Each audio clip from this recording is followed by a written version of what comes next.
ታላላቆቹ የአውሮፓ ክለቦችን የተመለከቱና ወቅታዊ መረጃዎችን የምታደምጡበት የመረጃ ሰዓታችን የዩቲዩብ ገጻችን ላይ እንኳን በደህና መጣችሁ ብለናል። በድጋሚ በዚህኛው የስፖርት የመረጃ ክፍለ ጊዜያችን በሳምንቱ አርብ፣ ቅዳሜ፣ እሁድ ጨዋታዎች ቀጥለው ይካሄዳሉ። በስፋት እንመለከታቸዋለን። በተለይም ተወዳጁ እንግሊዝ ፕሪሚየር ሊግ ቅዳሜ ምሳ ሰዓት ጀምሮ ይካሄዳል። እንደሚታወቀው የሰዓት ማሻሻያ ተደርጓል። ስለዚህ የ8 ሰዓት ተኩል ጨዋታን መመልከት እንጀምራለን። ከዛ 11 ሰዓት እያለ ፕሪሚየር ሊጉ ይቀጥላል። ሰፋ ያሉ መረጃዎችን ይዘንላችኋል። በተወዳጁ እንግሊዝ ፕሪሚየር ሊግ የሳምንቱ ጨዋታዎች ዙሪያ በስፋት እንዳሰሳችኋለን። የቡድን ዜናዎቻችንም አሉ። በዝውውር መስኮቱ ተጨባጭ እንቅስቃሴዎችን እያደረጉ ይገኛሉ። ትልልቅ የሚባሉት ቡድኖች መርጠን እናነሳቸዋለን። በተወዳጁ እንግሊዝ ፕሪሚየር ሊግ ማንቸስተር ዩናይትድም ከዝውውር ጋር በተያያዘ ነቃ ያሉ ስራዎችን አሁን ላይ መስራት ጀምረዋል። ያው አስገዳጅ ሁኔታ ነው ለዩናይትድ። የክረምት ዝውውር እንደ ቅንጦት እንኳን የሚታይ አይደለም። በዚህ ላይ አዳዲስ የሰማናቸው የዝውውር መረጃዎች ማንቸስተር ዩናይትድ ቤት አሉ፣ እናስደምጣችኋለን። ብሩኖ ፈርናንዴስ ያው ሲጠበቅ ነበረ የፕሪሚየር ሊጉ የወሩ ምርጥ ተጫዋችን አሸናፊነት ያሳካዋል የሚል ምንም ጥርጥር የለውም። የፕሪሚየር ሊጉ የወሩ ምርጥ እሱ ነበረ። ከቢግ ሲክስ ክለቦች የተካተተው እሱ ነው ብለናችሁ ነበር። አሸናፊውም እሱ ሆኗል። በዩናይትድ በኩል ተጨማሪ መረጃዎችን እናነሳለን። አርሰናል ለመጨረሻ ጊዜ ወደ ጉዲሰን ፓርክ ያመራል። ኤቨርተንን ቅዳሜ በምሳ ሰዓት ጨዋታ ያስተናግዳል። ጨዋታውን እንመለከተዋለን ውድ ቤተሰቦቻችን በስፋት። ከዛ በተጨማሪ አርሰናል ቤት ከዝውውር ጋር በተያያዘ የምናደርሳችሁ በርከት ያሉ መረጃዎች አሉ። ከዝውውር ጋር በተያያዘ ውድ ቤተሰቦቻችን ከ11 እስከ 12 የሚጠጉ የአርሰናል ተጫዋቾች ክረምት ላይ መውጫው በር ላይ እንደቆሙም እየተረጋገጠ ይገኛል። ከቶትንሃም በላይ ለሶስተኛም ተከታታይ ዓመት በሂሳባዊ ስሌት አርሰናል ሆኖ እንደሚጨርስ አጠናቋል። በሊቨርፑል በኩል የሚጠበቀው የፕሪሚየር ሊጉን ዋንጫ ማንሳት ነው ለሊቨርፑል በዚህ ዓመት። ከሊቨርፑል ጋር በተያያዘ ግን ዛሬ ለየት ያሉ መረጃዎችን እናደርሳቸዋለን። በሳምንቱ መጨረሻም ከፉልሃም ጋር ከሚያደርጉትም ጨዋታ ጋር አያይዘን የምናጋራችሁ ነጥቦች አሉ። ከዛ በተጨማሪ ግን ሊቨርፑል ቤት የቡድን ዜናችን እንደተጠበቀ ነው። ኤንዞ ማሬስካ ስር ከኤንዞ ፈርናንዴዝ የተሻለ አማራጭ አሁን ማግኘት ከባድ ሆኗል። ከኒኮላስ ጃክሰንም የተሻለ ተጫዋች መሆኑን ዘንድሮ እያሳየ ነው። በእርግጥ ኒኮላስ ጃክሰን ጉዳት ላይ እንደነበረ ይታወቃል። ወጣት ተጫዋቾች ላይ ትኩረት ያደረገው የቼልሲ ፖሊሲ የሪያል ማድሪድ ወጣት ተጫዋችን ለማምጣት ጥረት ያደርጋል ተብሏል።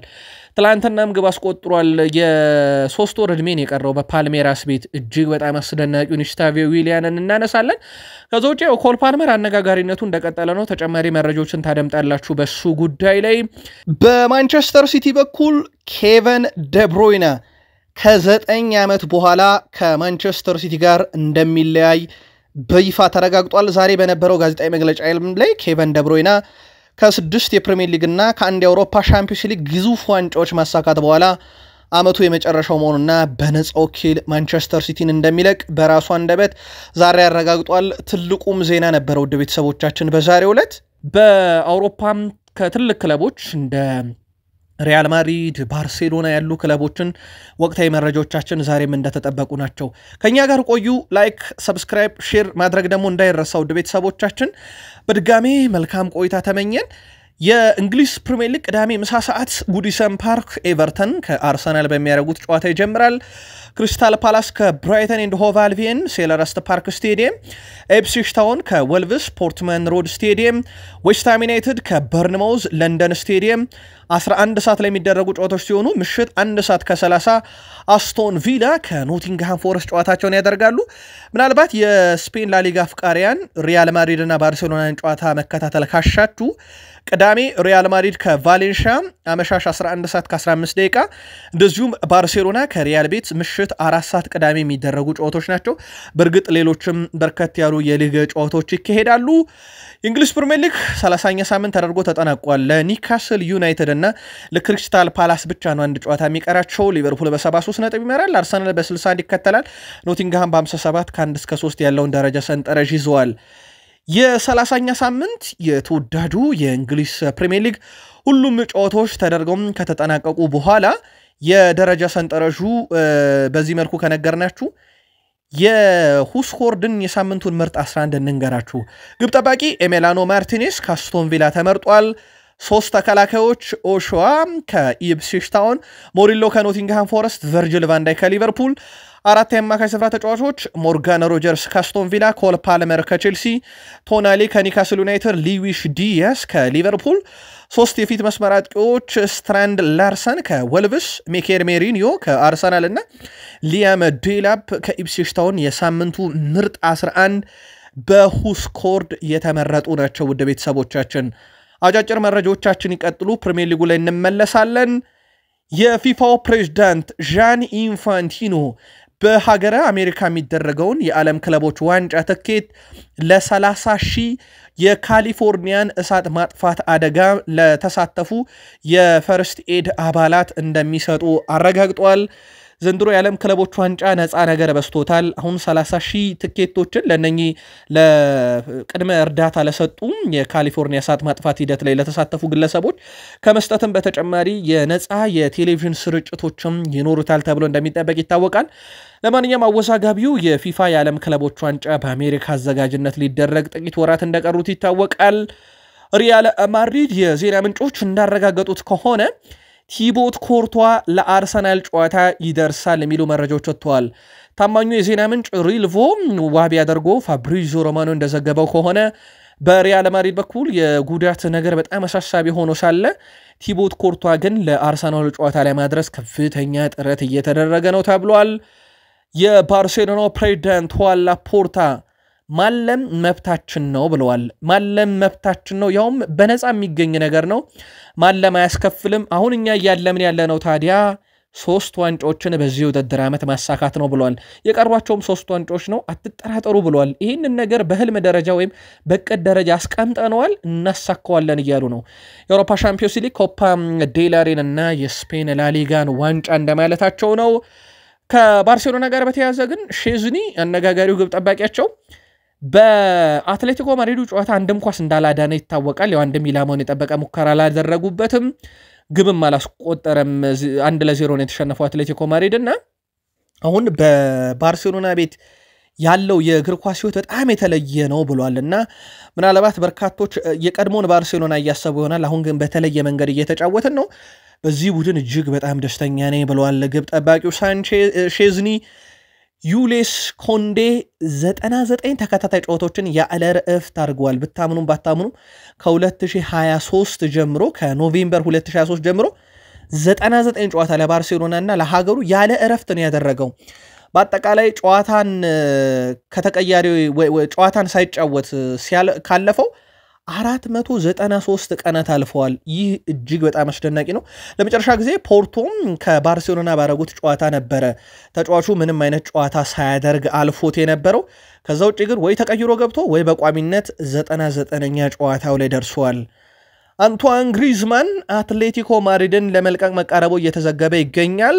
ስፖርት የተባለው የስፔኑ ተነባቢ ጋዜጣ ይዞት በወጣው መረጃ መሰረት ግን ይህን ተጫዋች ለተጨማሪ 1 ዓመት የማቆየት እቅድ በአትሌቲኮ ማድሪድ በኩል ተይዟል።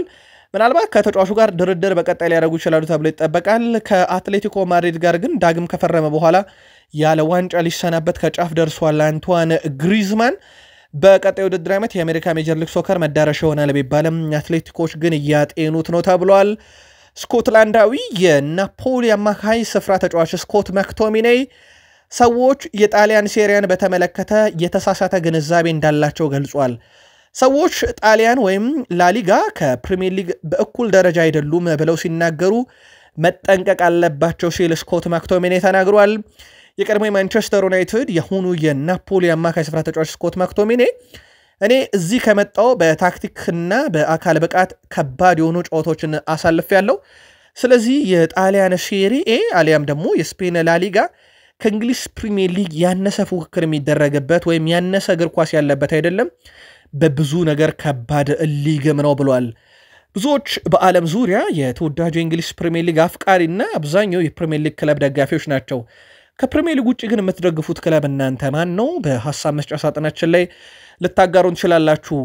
የዘንድሮ ውድድር ዓመት አስደናቂ ተጫዋች አሌክሳንደር ኢሳክ ሌላ አዲስ ክብረ ወሰን አስመዝግቧል። ያው ሰሞኑን 20 ግቦችን በላይ ለሁለት ተከታታይ ዓመት ለኒውካስል ዩናይትድ በማስቆጠር በኒውካስል ዩናይትድ እግር ኳስ ታሪክ የመጀመሪያው ተጫዋች መሆኑን ነግረናችሁ ነበረ። በሜዳውም ከሜዳውም ውጪ 10 ግብ ማስቆጠሩንም ነገርናችሁ። በሜዳውም ከሜዳውም ውጪ 10 ግብ በአንድ የውድድር ዓመት ለኒውካስል ዩናይትድ ያስቆጠረ ደግሞ ሶስተኛውም ተጫዋች መሆን ችሏል። አንድሪው ኮል 1993-94 ይህንን አድርጎት ነበረ። ከዛ ቀጥሎ አለን ሺረር 2001-2 ላይ ለኒውካስል ዩናይትድ ይህን አደረገ። 2024-25 የውድድር ዓመት ደግሞ አሌክሳንደር ኢሳክ ይህንን ሪካርድ ደግሞታል። እጅግ በጣም አስገራሚ የውድድር ዓመት እያሳለፈ ነው። ቀጣይ መዳረሻው ይጠበቃል። ሊቨርፑል፣ አርሰናል በዋነኝነት ስሙ በስፋት የተያዘባቸው ግን አሁንም መዳረሻው እርግጥ ያልሆነው ተጫዋች ነው። ቶትንሃሞች ከሳውዝሃምፕተን እና ሌስተር ሲቲ ቀጥሎ በዚህ ውድድር ዘመን በፕሪሚየር ሊጉ ከሜዳቸው ውጪ ብዙ ሽንፈት ያስተናገዱት እነሱ ናቸው። ሶስተኛው ቡድን ነው ማለት ነው። እንግዲህ በቶትንሃም እግር ኳስ ታሪክ ውስጥም መጥፎን ጊዜ በዚህ ውድድር ዓመት በአንጌል ፖስቴኮግሉ ስር እያሳለፈ ይገኛል። ቡድኑ 16 የፕሪሚየር ሊግ ጨዋታ እንደተሸነፉ ነግረናቸዋል። ሌስተር ሲቲ ወደ ሻምፒዮንሺፑ ከወረዱ እና ሩድ ክለቡን የሚለቅ ከሆነ ወይም ሩድ ቫን ኒስተልሮይን ካሰናበቱ ዳኒ ሩልንን አዲሱ አሰልጣኝ አድርጎ የማሾም እቅድ በቡድን ውስጥ መያዙን ሚረር ስፖርት አስነብቧል። የሩድ ቫን ኒስተልሮይ ነገር እስካሁን ከውሳኔ እንዳልተደረሰ ይታወቃል። ወደ ቤተሰቦቻችን ግን ደግሞ ይህ አሰልጣኝ በእቅድ ውስጥ ተይዟል። በሌስተር ሲቲ በኩል እጅግ በጣም አስከፊ ውድድር ዓመት እያሳለፉ እንደሆነ ይታወቃል። የእንግሊዝ ፕሪሚየር ሊግም የወሩ ምርጥ አሰልጣኝ ይፋ ተደርጓል። የእንግሊዝ ፕሪሚየር ሊግ የ2024-25 የውድድር ዘመን የወራ መጋቢት የወሩ ምርጥ አሰልጣኝ ይፋ ተደርጓል። በዚህ መሰረት የኖቲንግሃም ፎረስት ዋና አሰልጣኝ ኑኖ ስፕሪንቶ ሳንቶስ የፕሪሚየር ሊግ የወሩ ምርጥ አሰልጣኝ በመሆን መመረጥ ችሏል። አሰልጣኝ ኑኖ ስፕሪንቶ ሳንቶስ ኖቲንግሃም ፎረስትን እየመሩ በወሩ ባደረጓቸው 2 የፕሪሚየር ሊግ ጨዋታ 2ቱንም አሸንፈዋል። ማንቸስተር ሲቲንም ጭምር እንዳሸነፉ ይታወቃል። በዚህ ዝርዝር ውስጥ የማንቸስተር ዩናይትዱ ሩበን አሞሪም ተካተው ነበረ፣ ግን አንድ አሸነፈው አንድ ጨዋታ ባቻ ውጤት አጠናቀው ነበረ። ከሳቸው በተጨማሪ በፕሪሚየር ሊጉ ውጭ የነበሩት ሌላኛው አሰልጣኝ ፋቢያን ሁዝለር ነበሩ ከብራይተን። ስለዚህ የኖቲንግሃም ፎረስቱ አሰልጣኝ ኑኖ ስፕሪንቶ ሳንቶስ የወሩ ምርጥ ሆኗል። ብዙ የሚያሻማ አይመስልም፣ የሚገባቸው ይመስላል። አስደናቂ ውድድር ዓመትን ከኖቲንግሃም ፎረስት ጋር እያሳለፉ ነው። ዘንድሮም ለአውሮፓ ሻምፒየንስ ሊግ ቡድኑን ከ1981 በኋላ መልሰው ሊያጫውቱት ከጫፍ እንደደረሱ ይታወቃል። ቤልጂየማዊ የማንቸስተር ሲቲ የመሃል ሜዳ ተጫዋች ኬቨን ደብሮይነ በውድድር ዘመኑ መጨረሻ ከማንቸስተር ሲቲ ጋር እንደሚለያይ ይፋ አድርጓል። በዛሬው ዕለት የውድድር ዘመኑ መጨረሻ ውሎ የሚያበቃው ኬቨን ደብሮይነ በነፃ ክለቡን እንደሚለቅ ዛሬ አስታውቋል። ኬቨን ደብሮይነ ከ9 ዓመት በኋላ የማንቸስተር ሲቲ ቆይታ ያበቃል። 6 የፕሪሚየር ሊግ ዋንጫ፣ 1 የአውሮፓ ሻምፒዮንስ ሊግ፣ 412 ጨዋታን እስከዚህ ሰዓት ድረስ አድርጓል። 106 ግቦች፣ 174 አሲስቶች ወይም አመሻሽቶ ያቀበላቸው ኳሶች አሉ። ኬቨን ደብሮይነ ግን 100% ውድ ቤተሰቦቻችን በአመቱ መጨረሻ ከሲቲ ጋር ይሰናበታል። ክለባችሁ ይህን ተጫዋች ቢያስፈርመው ግን አይጠቅማችሁም ወይ? ክለባችሁ በፕሪሚየር ሊግ ካለ ኬቨን ደብሮይነ እንዲያስፈርም የምትፈልጉት ክለብ እና ኬቨን ደብሮይነ እንዲፈርምላችሁ የምትፈልጉት ሌሎች ከአውሮፓ ውጭ ያሉ ክለቦች ካሉ ክለቦቻችሁን ብትጠቅሱ ደስ ይለናል። ደብሮይነ ለኛ ቢፈርም ብላችሁ። ኤንዞ ማሬስካ ስለ ኒኮላስ ጃክሰን ተናግረዋል። ኒኮላስ ጃክሰን ለኛ በጣም ወሳኝ ተጫዋች ነው። ሰዎች ብዙ ጊዜ የሚቆጠሩ ግቦች ላይ ትኩረት ያደርጋሉ። ነገር ግን እሱ ከኳስም ውጪ በተለይም ተጋጣሚ ቡድንን ኳስ ከኋላ መስርተው እንዳይጫወቱ በማድረግ ደረጃ በጣም ወሳኙ ተጫዋቻችን ነው። ይህንን ነገር በብዙ ክለቦች ላይ አስመልክቶናል፣ በአንድ ጨዋታ ላይ ሳይሆን። እናም ቡድን ውስጥ ግብን ባያስቆጠር ለኛ በጣም ወሳኝ ተጫዋች ነው ብሏል። ቲም ሽሩድም ስለ ኒኮላስ ጃክሰን እንቅስቃሴ ሲናገር በጣም የተለየ ብሎታል። በእኔ ቡድን ውስጥ እንዲኖሩ ከምመኛቸው ተጫዋቾች ውስጥ ኒኮላስ ጃክሰን ነው። እጅግ በጣም የተለየ ተጫዋች ነው። እኔ አሁንም በሱ ላይ እምነት አለኝ እያለ ነው ቲም ሽሩድ። ሌሎች የቼልሲ ሌጀንዶች ደግሞ በተቃራኒው እንደቆሙ ይታወቃል። ኒኮላስ ጃክሰንን ይዘን የፕሪሚየር ሊግ ዋንጫን ስለ ማሸነፍ ማለም አንችልም እንደ ማለት ሐሳብን እያጋሩ ነበርና ቲም ሽሩድ ግን የለም በጣም ወሳኝ ተጫዋች ነው እያለ ይገኛል። ኤንዞ ማሬስካ ስለ ኮል ፓልመርም ሐሳባቸውን አጋርተዋል። እውነት ለመናገር በቶትናም ጨዋታ ላይ አሲስት አድርጓል፣ ግን ከሌሎች ጨዋታዎች የተለየ ፐርፎርማንስ አልነበረም። እጅግ በጣም ተመሳሳይ ፐርፎርማንስ ነበረው። ግብ ባላስቆጠረም አሲስት ባላረገባቸውም ጨዋታዎች ላይ ይህንኑ እንቅስቃሴ አድርጎት ነበረ።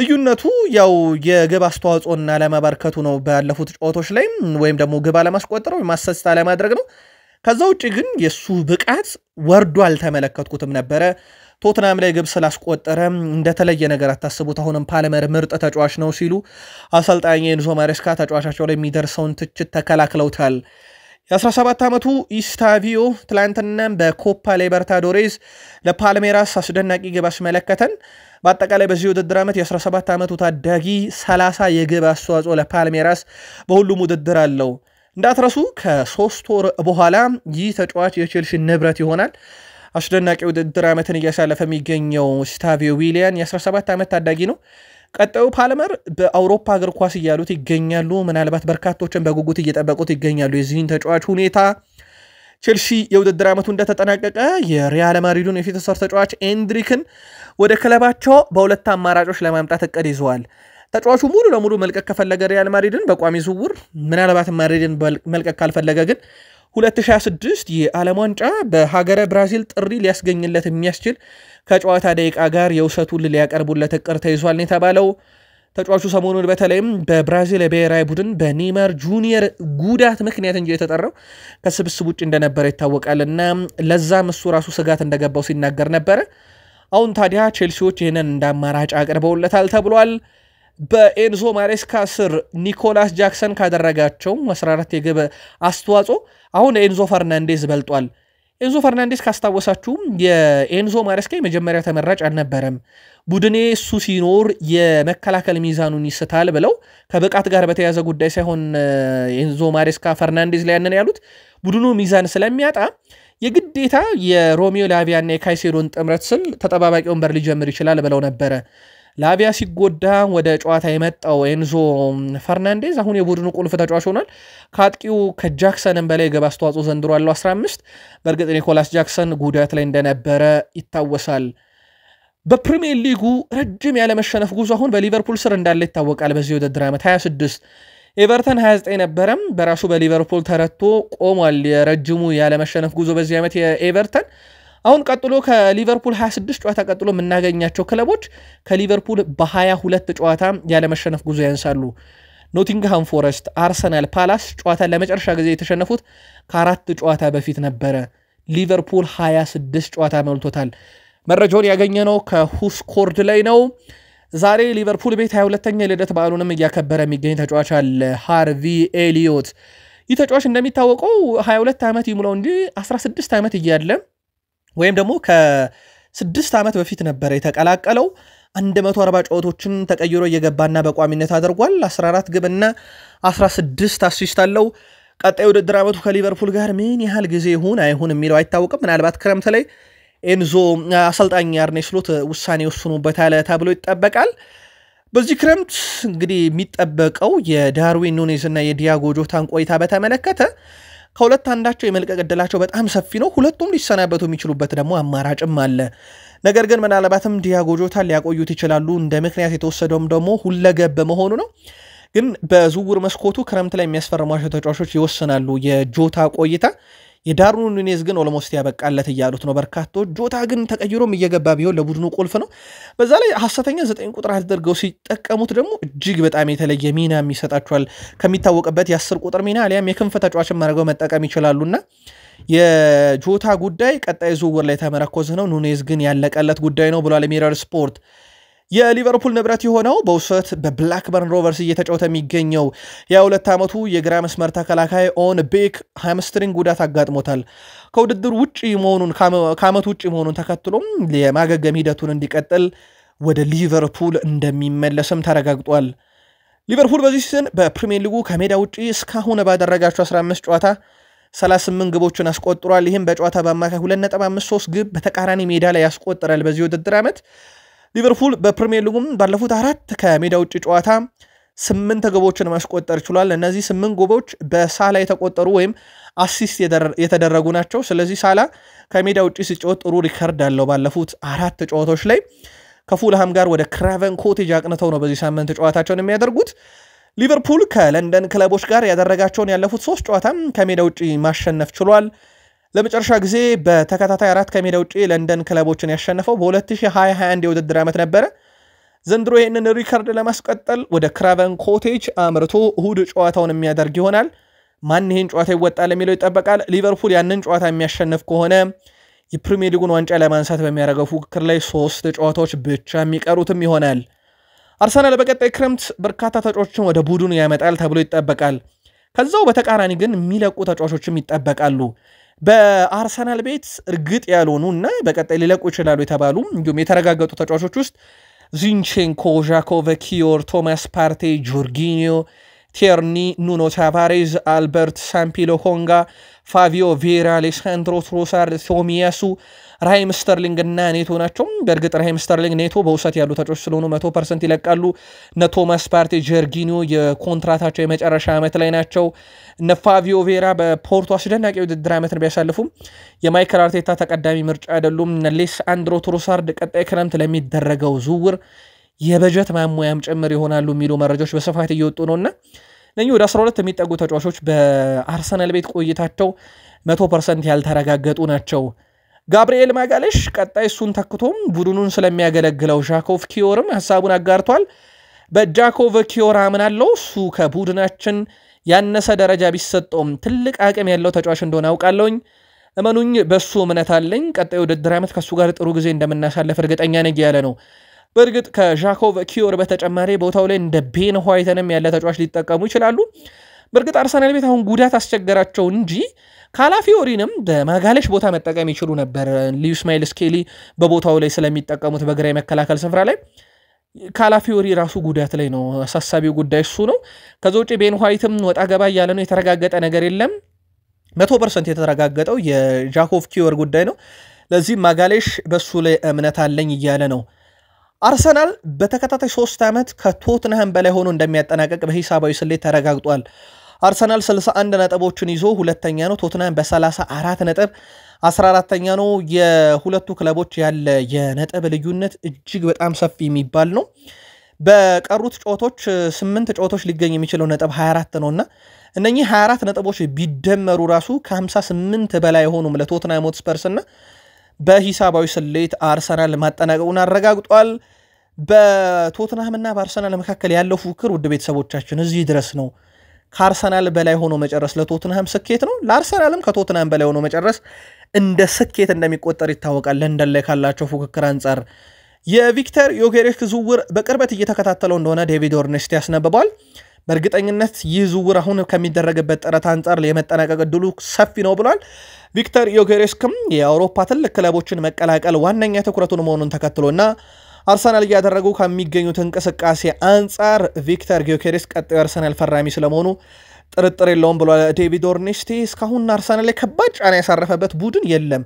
በፍላጎት ደረጃ ዩናይትድም እንዲሁ ሌሎች እንደ ቼልሲም ያሉ ክለቦች ስማቸው ከቪክተር ዮኬሬስ ጋር ቢያያዝም ቶትንሃምን ጨምሮ የአርሰናልን ያክል ግን እስከዚህ ሰዓት ድረስ እንቅስቃሴ ያደርግ የለምና ያለምንም ጥርጥር ይዝውውር ይጠበቃል በትልቁ ብሏል ዴቪድ ኦርኔስቲን። በቅርብ ርቀት እየተከታተልኩት ነው፣ ለአርሰናል ደጋፊዎች የሆነ ብስራት ሊኖረው ይችላል ብሏል። አርሰናል ከኤቨርተን ቅዳሜ 8 ሰዓት ከ30 ጨዋታው ይደረጋል። ጨዋታውን ማን በበላይነት ሊወጣው ይችላል ግን የአርሰናል ደጋፊዎች የግል መልከታችሁን አጋሩን። የእንግሊዝ ፕሪሚየር ሊግ የ2024-25 የውድድር ዓመት የወራ መጋቢት የወሩ ምርጥ ተጫዋች ይፋ ተደርጓል።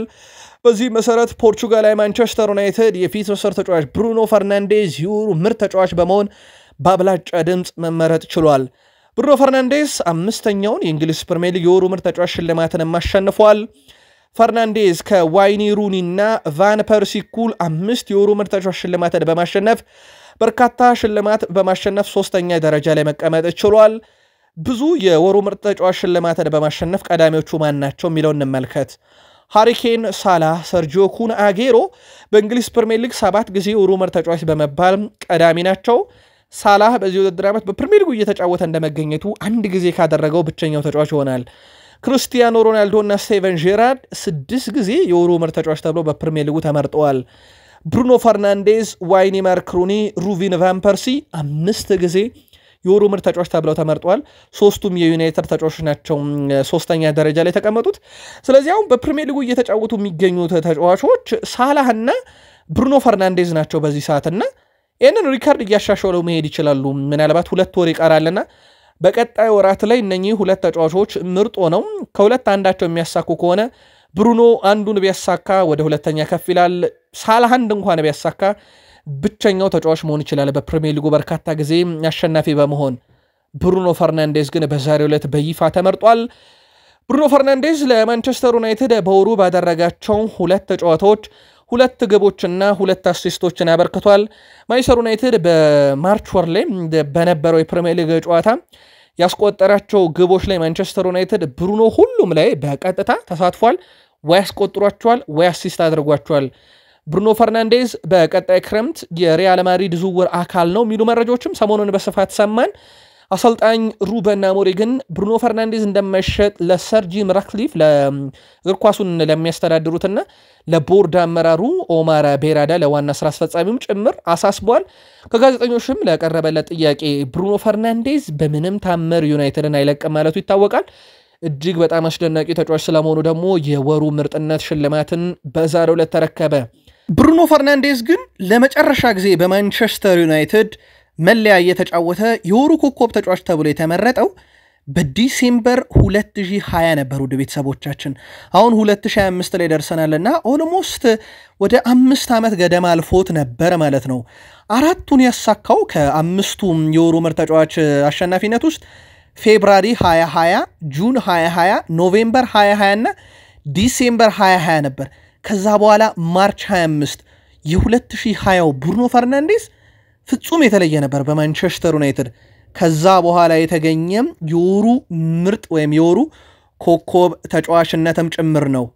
ከዙር ጋር በተያያዘ ማንቸስተር ዩናይትድ ቤንጃሚን ሼሽኮን እና ጃን ፌሊፔ ማቴታ ለማስፈረም ምንም አይነት እንቅስቃሴ እስከዚህ ሰዓት ድረስ አላደረገም። እንደ ዘ አትሌቲክ መረጃ ከሆነ በሩመር ደረጃ ሁለት ተጫዋቾች ስማቸው ከዩናይትድ ጋር ይያያዝ እንጂ ማንቸስተር ዩናይትድ ሁለቱን ተጫዋቾች ስለማስፈረም ያሉትም ነገር የለም፣ እንቅስቃሴም አላደረጉም ብለዋል። ታዲያ ዩናይትድ ምን አይነት እንቅስቃሴዎችን እያደረገ ነው የሚለውን ደግሞ እንመልከት። ማንቸስተር ዩናይትድ በሚቀጥለው ክረምት የፊት መስመሩን ማጠናከር ዋነኛ እቅዱ እንደሆነ ይታወቃል። ማንቸስተር ዩናይትዶች የኢፕስዊቹን የፊት ወሰር ተጫዋች ሊያም ዴላፕን ለማስፈረም አሁንም ስራዎችን እየሰሩ ነው። ተጫዋቹ ቼልሲን ጨምሮ በርካታ የፕሪሚየር ሊግ ክለቦች እይታ ውስጥ እንዳለ ሆኖ ሌላኛው ማንቸስተር ዩናይትድ የሚመለከተው ተጫዋች ማቲያስ ኩና ሆኗል። እንግዲህ በበርካቶች እየተዘገበ የሚገኘው የማቲያስ ኩና ጉዳይ የአውሮፓ ሻምፒዮንስ ሊግ የተሳትፎ ጥያቄ ስላለው ትንሽ አስቸጋሪ ሊሆን ይችላል። ግን በማንቸስተር ዩናይትድ ዝርዝር ውስጥ ከተካተቱ ተጫዋቾች ውስጥ አንደኛው ማቲያስ ኩና ነው። ማንቸስተር ዩናይትድ እንግዲህ ሌሎች በርካታ ያሉ ተጫዋቾች ስማቸው እየተያዘ ነው፣ ቪክተር ዮኬሬስን ጨምሮ። የዩናይትድ ኢላማ ግን በቀጣይ ውድድር ዓመት ሲያመጡ እድሜ የሚያወጡት ሳምንታዊ ክፍያ ታሳቢም የተደረገ እንደሆነ ሳይዘነጋ ማለት ነው። ከማንቸስተር ዩናይትድ ጋር በተያያዘ ሰሞኑን እንግዲህ በኖቲንግሃም ፎረስት 1-0 በሆነ ውጤት ሲሸነፉ በጨዋታው ላይ ግብ አስቆጣሪው አንቶኒ ኢላንጋ ነበረ። ግቡን ካስቆጠርኩ በኋላ ደስታዬን መግለጽ አልፈልግም፣ ምክንያቱም ይህ ክለብ ለእኔ ትልቅ ትርጉም ያለው ክለብ ነው። እዚህ ለመድረሴ ማንቸስተር ዩናይትድ ትልቁ ምክንያት ስለሆነ ብለዋል። ማንቸስተር ዩናይትድን የተቀላቀልኩት ገና በልጅነቴ ነው እና ለክለቡ ትልቅ ክብር አለኝ። ነገሮች እንደሚለወጡና ክለቡም እንደሚሻሻል ከዚህም የበለጠ ትልቅ ቦታ ላይ እንደሚደርሱ ዩናይትድን ተስፋ አደርጋለሁ፣ ደግሞም ይሻሻላሉ፣ በዚህ ሙሉ እምነት አለኝ ብሏል። ስለ ቀድሞ ክለቡ ሲናገር አንቶኒዮ ኢላንጋ በጨዋታው ላይ 51 ሜትር ሮጦ ነው ዩናይትድ ላይ ግብ ያስቆጠረባቸው። ያ ሁላ ሜትርን ሲሮጥ አንድም የዩናይትድ ተጫዋች ኳሱን ለማስጣል አቅም አልነበረው። የታገሉትም አብረውት የሮጡትም ተጫዋቾች ወደ ኋላ ቀርተው ነበረ። በኋላም ላይ አስደናቂ ሁኔታ ግብ ማስቆጠር መቻሉ ይታወቃል። ሌላኛው ከማንቸስተር ዩናይትድ ጋር በተያያዘ መወድስ ያቀረበውን ፖርቹጋላዊ ተጫዋች እናንሳ። ዲያጎ ዳሎ ስለ ፖርቹጋል አሰልጣኝ ወይም ስለ ሀገሩ ልጅ ሲናገር እጅግ ድንቅ አሰልጣኝ ከመሆኑ ባሻገር እርሱ እጅግ ጥሩም ሰው ነው። ተጫዋቾችም ይሄንን በደንብ ያውቃሉ። ከተጫዋቾችም ጋር ያለው ቀረቤታ እጅግ በጣም ልዩ የሚባል ነው ብሏል እና ነገሮችን በጥሩ ሁኔታ እንድናሻሻል እየረዳን ይገኛል። ከአሰልጣኝም በላይ ለእኛ በጣም ቅርባችን ነው ብሏል። ሩበን አሞሪም የማንቸስተር ዩናይትድ የመጀመሪያ ዓመት ያው ከተወሰኑ ጨዋታዎች በኋላ ነው ከአሰልጣኝ ኤሪክ ቴን ሃግ የተረከበው ቡድኑን ሙሉ ዓመት አላሰለጠነውም። ቀጣይ ውድድር ዓመት በርካቶች አሁንም በጉጉት የሚጠብቁት ከሩበን አሞሪም ጋር በተያያዘ የራሱን የቡድን ሲገነባ ልክ በሱ ስር ከመጣ ተጫዋች አንደኛው ፓትሪክ ዶርጉ ነው። በጣም አስደናቂ የሚባል ተጫዋች ስለሆነ ምንም ጥርጥር የለውም። ከሀገሩም ጋር አስመልክቶናል፣ ከማንቸስተር ዩናይትድ ጋር አሳይቷል ምርጥ መሆኑን። በርካቶች አሁን በሩበን አሞሪም ላይ ተስፋ ያደረጉት ቀጣዩ ውድድር ዓመት የራሱን ቡድን ሲገነባ በጣም ምርጥ ቡድን ልናይ እንችላለን፣ መሻሻል ልናይ እንችላለን የሚል ነው። ለማንኛውም እንጠብቃለን ቀጣዩን ውድድር ዓመት። ዲያጎ ዳሎ ግን መወደስ አቀርቦለታል። የፊታችን እሁድ ማንቸስተር ዩናይትድ እና ማንቸስተር ሲቲ መካከል የማንቹሪያን ደርቢ ጨዋታ ይደረጋል። የፊታችን እሁድ ምሽት 12:30 በኦልድ ትራፎርድ ስቴዲየም ጆን ብሩክስ ጨዋታውን በመሃል ሜዳ ዳኝነት ሲመሩት፣ ፖል ቴርኒ በቫር ዳኝነት ጨዋታውን ይመሩታል። ለእግር ኳስ አፍቃሪያን ዛሬ በኢትዮጵያ ፕሪሚየር ሊግ ባህር ዳር ከተማ ከስውል ሽረ እንዳስላሴ፣ መቻል ከኢትዮጵያ ቡና፣ በስፔን ላሊጋ ሪዮ ቫይካኖ ከኢስፓኞል፣ በጣሊያን ሴሪያ ዤኖዋ ከዩዲኒዜ፣ በጀርመን ቡንደስሊጋ ባየር ሙኒክ ከኦግስበርግ፣ በፍራንስ ሊግ ኒንሽ ከናንትስ። ዛሬ ለተመልካች ምርጥ ጨዋታ ይሆናል ተብሎ የሚጠበቀው አልሂላል ከአልናስር ምሽት 3 ሰዓት የሳውዲ ደርቢ ይደረጋል። ጨዋታውን እንድትከታተሉ ውድ አድማጮቻችን በዚሁ ጋብዘን የአሁኑን ጥንቅሮቻችንን እዚህ ጋር ነው የምናበቃው። መልካም ጊዜ ይሆንላችሁ።